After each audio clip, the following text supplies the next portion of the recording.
मुरली अमृत की धारा है धारा, जो देती दुखों से किनारा।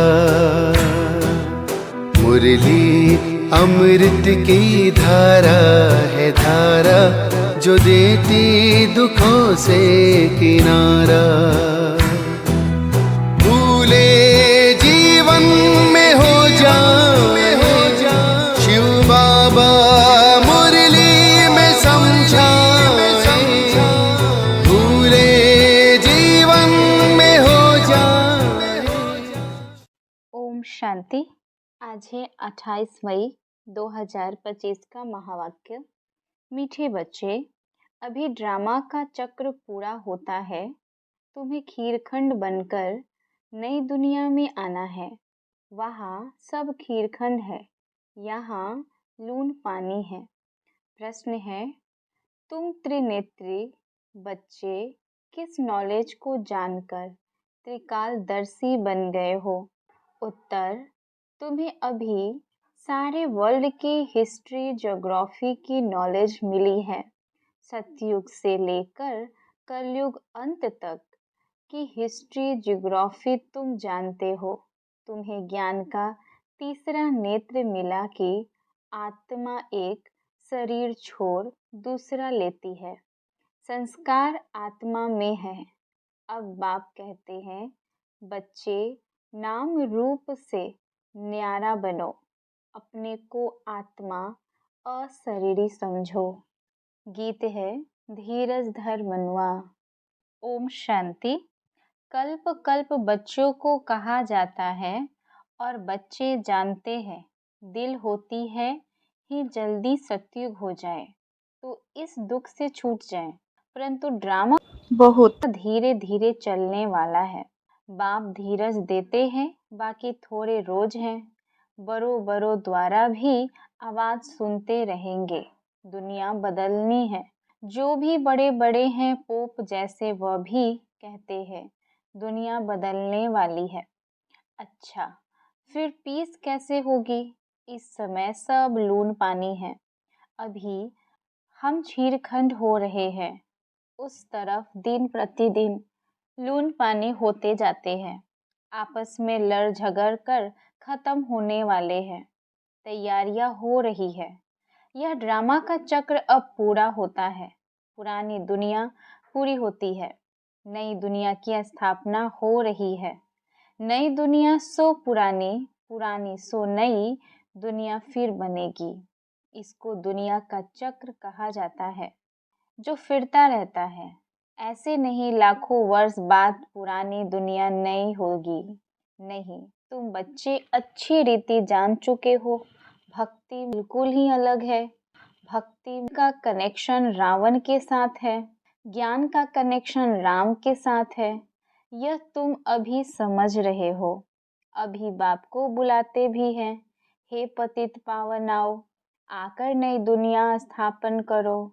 नई दुनिया में जरूर सुख होता है। अब बच्चे छोटे अथवा बड़े सब जान गए हैं कि अभी घर चलना है। यह नाटक पूरा होता है। हम फिर से सतयुग में जाएंगे। फिर 84 जन्मों का चक्र लगाना है। स्व आत्मा को दर्शन होता है। सृष्टि चक्र का अर्थात आत्मा को ज्ञान का तीसरा नेत्र मिलता है। उसको कहा जाता है त्रिनेत्री। अभी तुम त्रिनेत्री हो और सभी मनुष्य को यह स्थूल नेत्र है। ज्ञान का नेत्र कोई को नहीं है। त्रिनेत्री बने तब त्रिकालदर्शी बने, क्योंकि आत्मा को ज्ञान मिलता है ना। आत्मा ही एक शरीर छोड़ दूसरा लेती है। संस्कार आत्मा में रहते हैं। आत्मा अविनाशी है। अब बाप कहते हैं नाम रूप से न्यारा बनो, अपने को अशरीरी समझो, देह नहीं समझो। यह भी जानते हो हम आधा कल्प से परमात्मा को याद करते आए हैं। इसमें जब जास्ती दुख होता है तब जास्ती याद करते हैं। अभी कितना दुख है, आगे इतना दुख नहीं था। सबसे बाहर वाले आए हैं, तब से यह राजाएं लोग भी आपस में लड़े हैं। जुदा जुदा हुए हैं। सतयुग में तो एक ही राज्य था। अभी हम सतयुग से लेकर कलयुग अंत तक हिस्ट्री ज्योग्राफी समझ रहे हैं। सतयुग त्रेता में एक ही राज्य था, ऐसे एक ही डिनास्टिक कोई की होती नहीं। क्रिश्चियन में भी देखो फूट है, वहाँ तो सारा विश्व एक के हाथ में रहता है। वह सिर्फ सतयुग त्रेता में ही होता है। यह बेहद की हिस्ट्री ज्योग्राफी अभी तुम्हारी बुद्धि में है, और कोई सत्संग में हिस्ट्री ज्योग्राफी अक्षर नहीं सुनेंगे। वहाँ तो रामायण महाभारत आदि ही सुनते हैं। यहाँ वह बातें हैं नहीं, यहाँ है वर्ल्ड की हिस्ट्री ज्योग्राफी। तुम्हारी बुद्धि में है ऊंचे ते ऊंच हमारा बाप। बाप का शुक्रिया है जिसने सारा ज्ञान सुनाया है। एक आत्माओं का झार है, दूसरा है मनुष्यों का झार। मनुष्यों के झार में ऊपर में कौन है? ग्रेट ग्रेट ग्रैंडफादर ब्रह्मा को ही कहेंगे। वह जानते हैं ब्रह्मा मुख्य है, परंतु ब्रह्मा के पीछे क्या हिस्ट्री ज्योग्राफी है यह कोई नहीं जानते। अभी तुम्हारी बुद्धि में है। ऊंचे ते ऊंच बाप रहते भी हैं परम धाम में। फिर सूक्ष्म वतन का भी तुमको मालूम है। मनुष्य ही फरिश्ता बनते हैं, इसलिए सूक्ष्म वतन दिखाया है। तुम आत्माएं जाती हो, शरीर तो सूक्ष्म वतन में नहीं जाएगा। जाते कैसे हैं? उनको कहा जाता है तीसरा नेत्र, दिव्य दृष्टि अथवा ध्यान भी कहते हैं। तुम ध्यान में ब्रह्मा विष्णु शंकर को देखते हो। लोग दिखाते हैं शंकर के आँख खुलने से विनाश हो जाता है। अब इनसे तो कोई समझ ना सके। अभी तुम जानते हो विनाश तो ड्रामा अनुसार होना ही है। आपस में लड़कर विनाश हो जाएंगे। बाकी शंकर क्या करते हैं यह ड्रामा अनुसार नाम रख दिया है तो समझाना पड़ता है। ब्रह्मा विष्णु शंकर तीन हैं। स्थापना के लिए ब्रह्मा को रखा है, पालना के लिए विष्णु को, विनाश के लिए शंकर को रख दिया है। वास्तव में यह बना बनाया ड्रामा है। शंकर का पाठ कुछ भी है नहीं। ब्रह्मा और विष्णु का पाठ तो सारे कल्प में है। ब्रह्मा सो विष्णु, विष्णु सो ब्रह्मा। ब्रह्मा के भी 84 जन्म पूरे हुए तो विष्णु के भी पूरे हुए। शंकर तो जन्म मरण से न्यारा है, इसलिए शिव और शंकर को फिर मिला दिया है। वास्तव में शिव का तो बहुत पाठ है, पढ़ाते हैं। भगवान को कहा जाता है नॉलेजफुल। अगर यह प्रेरणा से कार्य करता तो सृष्टि चक्र का ज्ञान कैसे देता। इसलिए बाप समझाते हैं बच्चे, प्रेरणा की तो कोई बात ही नहीं, बाप को तो आना पड़ता है। बाप कहते हैं बच्चे, मेरे में सृष्टि चक्र का ज्ञान है, मेरे को यह पाठ मिला हुआ है, इसलिए मुझे ही ज्ञान सागर नॉलेजफुल कहते हैं। नॉलेज किसको कहा जाता है? वह तो जब मिले तब पता पड़े, मिला ही नहीं है तो अर्थ का कैसे मालूम पड़े। आगे तुम भी कहते थे ईश्वर प्रेरणा करते हैं, वह सब कुछ जानते हैं। हम जो पाप करते हैं ईश्वर देखते हैं। बाबा कहते हैं यह धंधा मैं नहीं करता हूँ, यह तो जैसा कर्म करते हैं उसकी खुद ही सजा भोगते हैं। मैं किसी को नहीं देता हूँ, ना कोई प्रेरणा से सजा दूंगा। मैं प्रेरणा से करूँ तो जैसे मैंने सजा दी, कोई को कहना कि इनको मारो यह भी दोष है, कहने वाला भी फंस पड़े। शंकर प्रेरणा दे तो वो भी फंस जाए। बाप कहते हैं मैं तो तुम बच्चों को सुख देने वाला हूँ, तुम मेरी महिमा करते हो। बाबा आकर दुख हरो, मैं थोड़े ही दुख देता हूँ। अब तुम बच्चे बाप के सम्मुख बैठे हो तो कितनी खुशी होनी चाहिए। यहाँ डायरेक्ट भाषण आती है। बाबा हमको पढ़ाते हैं, इनको मेला कहा जाता है। सेंटर्स पर तुम जाते हो, वहाँ कोई आत्माओं परमात्मा का मेला नहीं कहेंगे। आत्माओं परमात्मा का मेला यहाँ लगता है। यह भी तुम जानते हो, मेला लगा हुआ है। बाप बच्चों के बीच में आए हैं। आत्माएं सब यहाँ है। आत्मा ही याद करती है कि बाप आए हैं। यह सबसे अच्छा मेला है। बाप आकर सब आत्माओं को रावण राज्य से छुड़ा देते हैं। यह मेला अच्छा हुआ है ना, जिससे मनुष्य पारस बुद्धि बनते हैं। उन मेलों पर तो मनुष्य मैले हो जाते हैं, पैसे बर्बाद करते रहते हैं, मिलता कुछ भी नहीं। उनको मायावी आसुरी मेला कहा जाएगा। यह है ईश्वरीय मेला। रात दिन का फर्क है। तुम भी आसुरी मेले में थे, अभी हो ईश्वरीय मेले में। तुम ही जानते हो, बाबा आया हुआ है। सब जान गए तो पता नहीं कितनी भीड़ हो जाए। इतने मकान आदि रहने के लिए कहाँ से लाएंगे। पिछारी में गाते हैं ना, अहो प्रभु तेरी लीला कौन सी लीला, सृष्टि के बदलने की लीला। यह है सबसे बड़ी लीला। पुरानी दुनिया खत्म होने से पहले नई दुनिया की स्थापना होती है। इसलिए हमेशा किसी को भी समझाओ तो पहले स्थापना, विनाश, फिर पालना कहना है। जब स्थापना पूरी होती है तब फिर विनाश शुरू होता है, फिर पालना होगी। तो तुम बच्चों को यह खुशी रहती है, हम स्वदर्शन चक्रधारी ब्राह्मण हैं, फिर हम चक्रवर्ती राजा बनते हैं।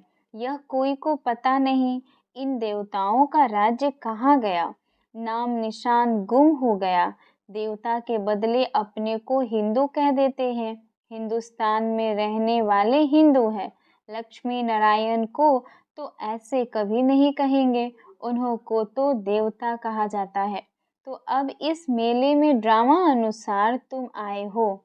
यह ड्रामा में नुथा है। धीरे धीरे वृद्धि होती रहेगी। तुम्हारा जो कुछ पाठ चल रहा है, फिर कल्प बाद चलेगा। यह चक्र फिरता रहता है। फिर रावण राज्य में आसुरी पालना होगी।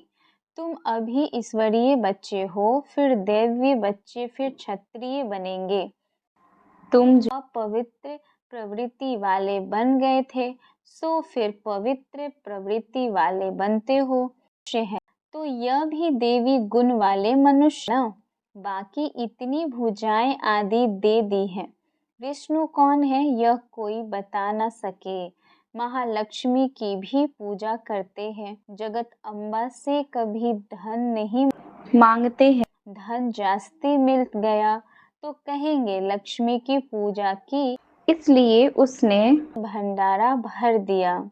यहाँ तो तुम जगत अम्बा से पा रहे हो। परम पिता परमात्मा शिव द्वारा देने वाला वह है।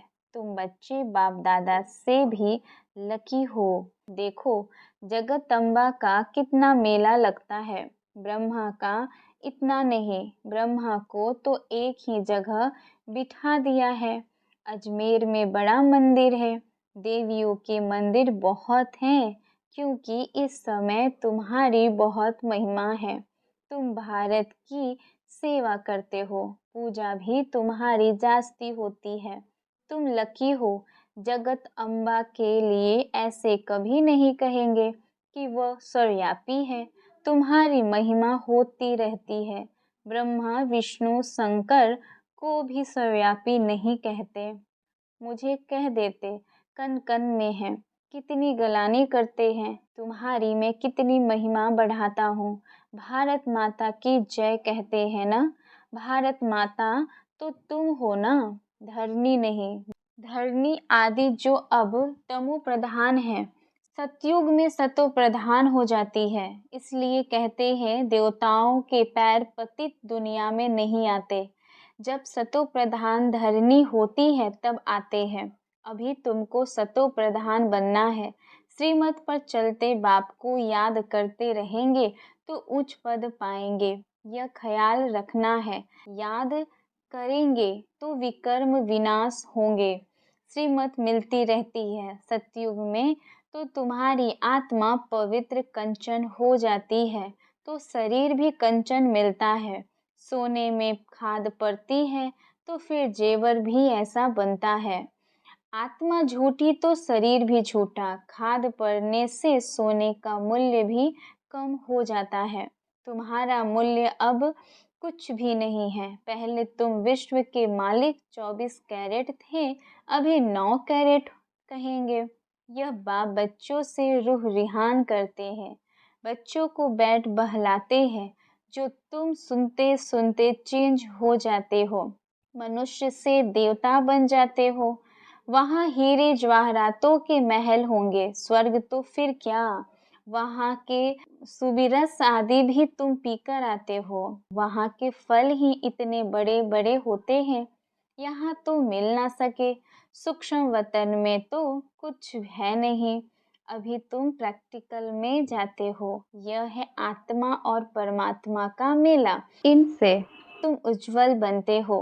तुम बच्चे जब यहाँ आते हो तो फ्री हो, घर बार धंधे आदि का कोई फुर्ना नहीं है, तो यहाँ तुमको याद की यात्रा में रहने का चांस अच्छा है। वहाँ तो घर घाट आदि याद आता रहेगा, यहाँ तो कुछ है नहीं। रात को 2 बजे उठकर यहाँ बैठ जाओ। सेंटर्स पर तो रात को तुम जा नहीं सकते, यहाँ तो सहज है। शिव बाबा की याद में आकर बैठो और कोई याद ना आए, यहाँ तुमको मदद भी मिलेगी। सवेरे जल्दी सो जाओ, फिर सवेरे उठो। 3 से 5 बजे तक आकर बैठो, बाबा भी आ जाएंगे, बच्चे खुश होंगे। बाबा है योग सिखलाने वाला, यह भी सीखने वाला है, तो दोनों बाप और दादा आ जाएंगे। फिर यहाँ और वहाँ योग में बैठने के फर्क का भी पता पड़ेगा। यहाँ कुछ भी याद नहीं पड़ेगा, इसमें फ़ायदा बहुत है। बाबा राय देते हैं, यह बहुत अच्छा हो सकता है। अब देखें, बच्चे उठ सकते हैं, कईयों को सवेरे उठने का अभ्यास है। तुम्हारा संन्यास है 5 विकारों का और वैराग्य है सारी पुरानी दुनिया से। अच्छा, मीठे मीठे सिकीलधे बच्चों प्रति माता पिता बाप दादा का याद प्यार और गुड मॉर्निंग। रूहानी बाप की रूहानी बच्चों को नमस्ते। हम रूहानी बच्चों की रूहानी माता पिता बाप दादा को याद प्यार, गुड मॉर्निंग और नमस्ते नमस्ते नमस्ते। धारणा की मुख्य सार है। पहली पॉइंट, अभी सृष्टि बदलने की लीला चल रही है, इसलिए स्वयं को बदलना है, खीरखंड होकर रहना है। सेकंड पॉइंट, सवेरे उठकर एक बाप की याद में बैठना है, उस समय और कोई की भी याद ना आए। पुरानी दुनिया से बेहद का वैरागी बन 5 विकारों का संन्यास करना है। वरदान, बेहद की स्थिति में स्थित रह, सेवा के लगाव से न्यारे और प्यारे विश्व सेवाधारी भव। बेहद की स्थिति में स्थित रह, सेवा के लगाव से न्यारे और प्यारे विश्व सेवाधारी भव। स्पष्टीकरण है, विश्व सेवाधारी अर्थात बेहद की स्थिति में स्थित रहने वाले। ऐसे सेवाधारी सेवा करते हुए भी न्यारे और सदा बाप के प्यारे रहते हैं, सेवा के लगाव में नहीं आते, क्योंकि सेवा का लगाव भी सोने की जंजीर है। यह बंधन बेहद से हद में ले आती है, इसलिए देह की स्मृति से, ईश्वरीय संबंध से, सेवा के साधनों के लगाव से न्यारे और बाप के प्यारे बनो तो विश्व सेवाधारी का वरदान प्राप्त हो जाएगा और सदा सफलता मिलती रहेगी। स्लोगन है, व्यर्थ संकल्पों को 1 सेकंड में स्टॉप करने की रिहर्सल करो तो शक्तिशाली बन जाएंगे। व्यर्थ संकल्पों को 1 सेकंड में स्टॉप करने की रिहर्सल करो तो शक्तिशाली बन जाएंगे। अव्यक्त इशारे हैं, रूहानी रॉयलिटी और प्यूरिटी की पर्सनालिटी को धारण करो। आप सबकी पहली प्रवृत्ति है अपनी देह की प्रवृत्ति, फिर है देह के संबंध की प्रवृत्ति। तो पहली प्रवृत्ति देह की हर कर्मेंद्रिया को पवित्र बनाना है। जब तक देह की प्रवृत्ति को पवित्र नहीं बनाया है, तब तक देह के संबंध की प्रवृत्ति चाहे हद की हो चाहे बेहद की हो, उसको भी पवित्र नहीं बना सकेंगे। तो पहले अपने आप से पूछो कि अपने शरीर रूपी घर को अर्थात संकल्पों को, बुद्धि को, नयनों को और मुख को रूहानी अर्थात पवित्र बनाया है। ऐसी पवित्र आत्माएं ही महान हैं। अच्छा, ओम शांति।